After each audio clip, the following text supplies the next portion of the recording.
Hello everyone. तो यार last lecture में हमने देखा कुछ प्रॉपर्टीज के बारे में, ठीक है, और कुछ प्रॉपर्टीज इसकी बची हुई हैं, 3 से 4 प्रॉपर्टीज और बची हुई हैं, ठीक है। उसके बाद डिटर्मिनेंट का जो कंसेप्ट है वो पूरे खत्म हो जाएंगे, उससे ज़्यादा उसमें कंसेप्ट है भी नहीं, और ऐसा भी नहीं कि बहुत लॉजिकल चैप्टर है ये, जैसे हमारा फंक्शन होता है, सेट होता है, उस टाइप से नहीं है ये, ठीक है। तो ये बहुत ईजी और स्ट्रेट फॉरवर्ड चैप्टर है, ठीक है। कम प्रैक्टिस में अच्छा आउटपुट, जैसा मैंने पहले बोला था आपको। तो प्रॉपर्टीज के बाद 4th प्रॉपर्टी के बाद हम देखते हैं 5th वाली, ठीक है। क्या बोलती है? Determinant of k dot a equals to k की power n into a, where n is order of a, ठीक है। तो ये इसके इक्वल होता है, तो n क्या हमारा ऑर्डर है। जैसे सपोज करो यहाँ पे हमारा 2 क्रॉस 2 का ये जो डिटर्मिनेंट है, क्या है? 2 क्रॉस 2 का ये डिटर्मिनेंट है। तो क्या करूंगा मैं, k कॉमन निकाल लूंगा, तो क्या हो जाएगा k स्क्वायर, उसके बाद इंटू में जो डिटर्मिनेंट है a b c d, तो k square into determinant of a। Simply ये प्रॉपर्टी यहाँ पे यही बोलती है, ठीक है। n मैच कर लो, ठीक है, ऑर्डर ऑफ a है, बहुत सिंपल है। 6th प्रॉपर्टी क्या कहती है? Value of skew symmetric determinant of odd order 0, ठीक है। स्क्यू सिमेट्रिक क्या होता है, ठीक है, वो हम मैट्रिसेस में पढ़ेंगे, ठीक है। उसके आगे मतलब ऐसा क्यों होता है, बिकॉज उसका जो ट्रांसपोज होता है, ठीक है, जो उसका ट्रांसपोज होता है वो -a के इक्वल होता है। समझ में आई भाई बात, ठीक है। एक एग्जांपल के थ्रू समझते हैं, इसमें शायद थोड़ा सा आपको डाउट हो। ये एक एग्जांपल है मेरे पास, ठीक है। डिटर्मिनेंट है मेरा, सिंपली यहाँ पे ध्यान देना, 0 1 -2 -1 0 3 2 -3 0।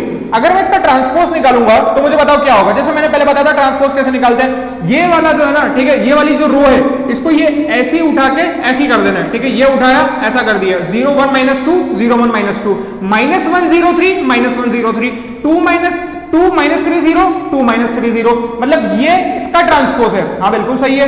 तो क्या करना है यहाँ पे, a transpose equals to -a हो रहा है क्या? हाँ बिल्कुल हो रहा है। यहाँ से माइनस कॉमन ले लो, अगर मैं माइनस कॉमन ले लूंगा तो ये इसके इक्वल आएगा। एक बार आप देख लो, ठीक है, अच्छे से। देखो माइनस कॉमन ले लूंगा तो बिल्कुल यहाँ से a transpose equals to minus of a आएगा। उसका डिटर्मिनेंट स्क्यू सिमेट्रिक का हमेशा 0 होता है, ये बहुत इंपॉर्टेंट है। कई बार क्या होता है कि आपको डायरेक्टली वो ऐसे डिटर्मिनेंट दे देगा, ओके, पर आपको पता नहीं चलेगा कि वो स्क्यू सिमेट्रिक है कि क्या है, पर आपको वहां पे देखना पड़ेगा।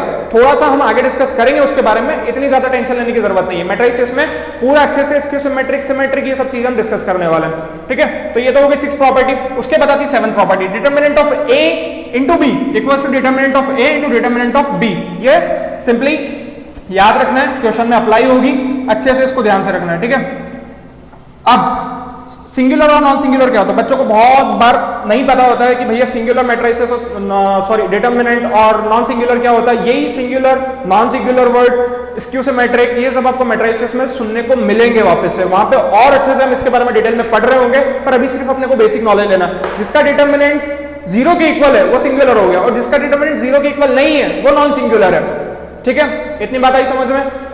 और जितनी भी ये चीजें मैं पढ़ा रहा हूं वो जो हमारी मैट्रिसेस हम पढ़ेंगे तो उसमें पूरा का पूरा हर चीज का मीनिंग डिटेल में पढ़ेंगे, ओके।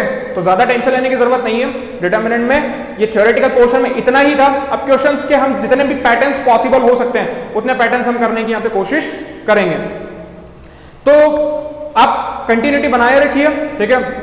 कम इनपुट में ज्यादा आउटपुट मिल रहा है, ठीक है। ये एक ऐसा चैप्टर है, मैट्रिसेस भी ऐसा चैप्टर है, बहुत इजी चैप्टर है, इजी लेवल पे आप बिल्कुल कर सकते हैं। इवन कोई सी भी एग्जाम के लिए प्रिपेयर कर रहा हूं, बहुत ज्यादा टफ क्वेश्चन इसमें नहीं बनता है। जेई के लिए पढ़ रहे हैं, नीम सेट के लिए, एनडी के लिए, कोई सी भी एग्जाम हो या फिर और कोई सी कॉम्पिटेटिव एग्जाम हो, ठीक है, सबके लिए ये चैप्टर ईजी ही होते हैं, ओके। तो मिलते हैं नेक्स्ट लेक्चर में, तब तक के लिए stay healthy, stay safe, thank you.